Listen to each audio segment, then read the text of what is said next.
I'm really grateful to them because they are the first group, arrived in Iskenderun and with a group of army, with a group of people. Thanks to our brothers, our friends, our lovely nation. I had only one friend from India. I didn't know much people from there.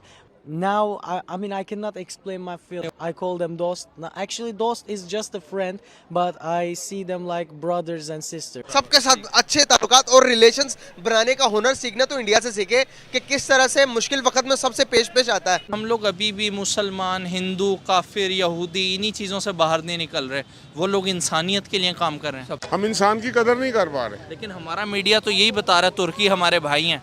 अब बताने से क्या है, सिर्फ कहने से नहीं बनता, करने से बनता है। हमारी तो जो लोग हैं उन्होंने अभी तक किसी जमात वाले ने कोई बयान ही नहीं दिया, कोई बयान नहीं है और ना ही किसी ने ये कहा कि हमारी जमात वालों ने जाना चाहते हैं। सर हमने एड़ियां रगड़ी, सच्ची बात बताता हूँ अपना IMF के आगे, क्योंकि वो पाकिस्तान के ऊपर एतबार करने के लिए तैयार नहीं। मिन्नतें भी की, जहाँ चाह अंगूठा लगवाया, फिर भी डील तो नहीं हुई। ननकाना साहब जो लाहौर के करीब है, वहाँ का इलाका है वारबर्टन। वहाँ पे एक मुलजिम था जिस पे तौहीन मजहब का इल्ज़ाम था। उसको लोगों ने थाने से निकाला, कत्ल किया, उसकी लाश घसीटते रहे और उसको जला दिया। अगर हम अल्लाह ना करे हमारे इधर जिलजिला आता है या डिफॉल्ट होते हैं तो क्या हमारी हेल्प करेगा इंडिया? नमस्कार, जय हिंद। डेली खबर स्पेशल आप सभी का स्वागत करता है अपने इस प्रोग्राम क्या कहता है पाकिस्तान में। आज की खबर पाकिस्तानी मीडिया की पाकिस्तान के लिए बहुत ही ज़्यादा मायूसी करने वाली खबर है, क्योंकि टर्की और सीरिया को लेकर ये खबर है। जो इस महाभूकंप त्रासदी में टर्की और सीरिया को झेलना पड़ा है, जिसके बाद से पहले प्लेन के उतरने से, लैंडिंग से लेके अब तक, चाहे वो NDRF की टीम हो कि इंडियन मिलिट्री की टीम हो, मेडिकल सपोर्ट हो, राहत सामग्री हो, किसी भी प्रकार की सामान हो, किसी भी देश से ज़्यादा भारत सपोर्ट और मुहैया करा रही है। और सीरिया के प्रति किसी देश का बहुत कम लगाव है। जितना टर्की को मिल रहा है मदद, उतना नहीं मिल पा रहा है। तो भारत इस कंडीशंस में ऐसा नहीं है कि दोनों देश के साथ अलग अलग व्यवहार कर रही है। भारत दोनों देशों के साथ एक जैसा ही व्यवहार कर रही है, चाहे वो टर्की हो चाहे वो सीरिया हो। ऐसे कंडीशन में भी अगर कोई देश उनके साथ मतलब दो व्यवहार करते हैं दो मुंहों वाले, तो वो सही नहीं होना चाहिए कि कोई देश किसी का अलाई हो कोई नहीं हो। तो इस कंडीशंस में भी, क्योंकि कोई देश के सिटीजन्स किसी के अलाई नहीं होते हैं, वो नॉर्मल ह्यूमन बींग्स होते हैं, तो इस कंडीशन में भारत ने अपनी जो भी छवि है उसी के प्रकार से उन्होंने काम किया है। जिसके एवज में आप सुन सकते हैं साफ साफ टर्की के लोगों को कहते हुए कि हम उनका आभार किस प्रकार से चुकाएं। हम बहुत ही ज़्यादा आभारी हैं। We are thankful to Indian citizen, peoples और इंडियन गवर्नमेंट। तो भारत के प्रति उन्होंने, आप देखा क्या कितना आभार व्यक्त कर रहे हैं। और इंडिया और टर्की का रिलेशंस आप लोगों को पता ही होगा, बट वो रिलेशंस अभी कोई मायने नहीं रखता है ये सिचुएशंस को लेकर। तो आइए पहले वीडियो देखते हैं, इस पर पाकिस्तानी मीडिया और क्या चर्चा कर रही है। I'm really grateful to them because they are the first group, arrived in Iskenderun and with a group of army, with a group of people, and they actually arrived in Adana Havalimanı first, which is a province in Turkey. There are lots of people staying outside. People cannot take shower. We don't have water here, but thanks to our brothers, our friends, our lovely nation, let's say, we help a lot of people. All the sicknesses, all like fractures, a cold, even survivors of disaster, earthquake survivors, we help them all. I had only one friend from India. I didn't know much people from there, but it was the first time that I met group of people from there, and now I cannot explain my feelings. Like, I hope that it won't again, and they will visit us in another matter, like for visiting, for fun. This is my expectation. That's why I call them dost. Actually, dost is just a friend, but I see them like brothers and sisters. में ज़लज़ला आया हुआ है और बहुत ही बुरी इस time हालात हुई भी है। वहाँ पे काफ़ी ज़्यादा अमवात भी हो रही है। अगर देखा जाए तो भारत ने बड़ा क्विक रिस्पॉन्स दिया है, और जिस तरीके से मदद की गई है भारत की जानिब से, तुर्की की तरफ से भी पैगाम है कि उन्होंने हमारा दोस्त होने का जो है हक़ निभा दिया है, मतलब दोस्ती का हक़ निभा दिया है। दोस्त एक ऐसा वर्ड है जो हिंदी और तुर्की में कॉमन है।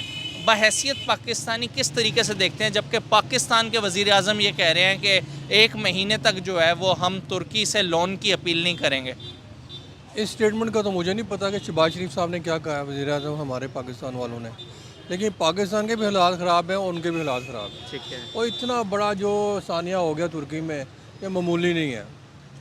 कोई भी कंट्री वाला होगा, कोई भी मुल्क होगा, वो इसे खुद अवेल नहीं कर सकता। ठीक है। ये तो उसकी इंडिया की अच्छी बात है कि पूरी दुनिया की अच्छी बात है। जैसे पाकिस्तान में अभी पीछे सैलाब आया था सारा, पूरी दुनिया ने हमारी मदद की, अमेरिका में, इंग्लैंड में, सब ने। वो भी तो हमारे मुखालिफ कह लें कि वो गैर मुस्लिम है, तो गैर मुस्लिम होना कोई ज़रूरी बात नहीं है। इंसानियत सबसे अच्छी चीज़ है। ठीक है। अगर इंडिया वालों ने ये काम किया है तो बड़ी अच्छी बात है। वो तो हमें भी कहते रहते हैं, लेकिन ये लोग जो है पाकिस्तान में कोई इनकी बनती नहीं, आपस में सिलसिला ख़राब है, तो हम लोग उनको ठीक नहीं समझते या वो हमें ठीक नहीं समझते। ये सिलसिला ऐसे ही रहना। लेकिन बहरहाल ये है कि पाकिस्तान वालों को कम से कम अपनी टीमें भेजनी चाहिए थी डॉक्टरों की, और जो कुछ करना चाहिए था वो कर लेना चाहिए था उनके साथ, क्योंकि वो हमेशा हमारा साथ देते हैं, पीछे नहीं हटते हमारी मुसीबतों में, और पूरी दुनिया हमारा साथ देती है। सर, हमारे वज़ीर आज़म साहब ने ये स्टेटमेंट दी थी, मैं तुर्की खुद जाके विज़िट करूंगा और ताज़ियत करूंगा, जिस पे तुर्की ऑफिशियल्स ने उन्हें मना कर दिया तुर्की आने से। आपको लगता है एक ऐसे हालात जब कंट्री में अमवात हो रही हों, जब कंट्री में ज़लज़ला आया हो, उस टाइम किसी प्राइम मिनिस्टर का जाना सही था ये डिसीजन? नहीं, सही तो नहीं था जी। देखें जी, उनका अपना परेशानी पड़ी है, वो इनको देखते, इनकी खैर आफियत पूछते कि भी आए हैं हमारी तरफ। बात तो ये कि इनको अपने सिलसिले भेजने चाहिए, डॉक्टर भेजने चाहिए, फौज भेजने चाहिए, जैसे ये इंडिया ने भेजी है सारी, मतलब डॉक्टर्स के पूरा उधर गया है। जाके 10, 15, 20 बंदे तो जाने थे ना उनकी, वो कैसे वो करते खिदमत वगैरह जो सिलसिला करते। हारून साहब, एक तरफ आपने बच्चा तो गया ही नहीं। अच्छा, अब आप देखें ना, एक तरफ तो कहते हैं मैं सच बोल रहा हूँ, जो आदमी बार बार कहे ना मैं सच बोल रहा हूँ, वो बड़ा कम इम्कान होता है सच बोल रहा हूँ। डिफॉल्ट से बचा लिया गया है। कहाँ बचा लिया गया है? आपके पास 2.90 आपके पास हैं अरब, उसमें वो सऊदी अरब के पड़े हुए हैं, और वो चीन के आप इस्तेमाल कर चुके हैं, जो लोगों के जाती पैसे वो भी उसमें नहीं, वो तो अलग हैं, कमर्शियल बैंकों के। अच्छा, बहरहाल ये देखिए ये क्या चीज़ है। ये है तकब्बर, जो इसहाक डार साहब की शख्सियत में रचा बसा गुंदा हुआ है। मैंने डील करना, मिफ्ता कौन है, मैं उनकी मिन्नतें नहीं करूंगा। तो शहबाज शरीफ साहब ने कहा मिन्नतें भी की, जहां चाह अंगूठा लगवाया, फिर भी डील तो नहीं हुई। फिर भी अच्छा कह रहे हैं कि वो डिफॉल्ट से कब निकाल लिया जी आपने डिफॉल्ट से? ये सियालकोट के एक बिजनेसमैन का मैसेज है दोपहर को। मैंने उसको तसल्ली तशफ़ी दी कि अच्छा मैं सियालकोट आता हूँ, यही कर सकता हूँ, आपके मसाइल को बात करूँगा, लिखूँगा।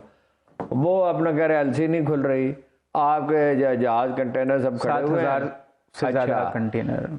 $25 billion was the target textile industry का। $25 billion इस साल का। अब अंदाजा ये है कि ज्यादा से ज्यादा 19 बिलियन होगा, क्या है आपकी सबसे बड़ी एक्सपोर्ट। ठीक है। अच्छा, ये गए ओवरसीज पाकिस्तानी जो पैसे भेज रहे हैं $5-6 बिलियन उसमें गए। जो काम इन्हें IMF के साथ समझौते का 6 महीने पहले कर लेना चाहिए था, वो अब ये करने की कोशिश कर रहे हैं। जितने आप कमजोर होंगे वो उतनी उनकी सौदाबाजी की पोजीशन मजबूत होगी। कैसा लगा आपको ये वीडियो देख के? जो टर्की के लोगों द्वारा कहा जा रहा है भारत के संबंध में, या फिर भारत सरकार जो वहाँ पे मुहैया करा रही है हमारे और टर्की के बीच के रिलेशंस के बावजूद, क्या वो सही कर रही है गवर्नमेंट या फिर नहीं कर रही है? उनको क्या करना चाहिए, प्रोवाइड मिले सपोर्ट अभी, या नहीं करना चाहिए मानवीयता के तहत? तो आप भी कमेंट करके बता सकते हैं। बाद बाकी अगर आपको ये खबर पसंद आया और इसी प्रकार का खबर आप देखना चाहते हैं तो आप लाइक कर सकते हैं, शेयर कर सकते हैं, सब्सक्राइब कर सकते हैं डेली खबर स्पेशल को। बाकी वीडियो देखने के लिए धन्यवाद। जय हिंद।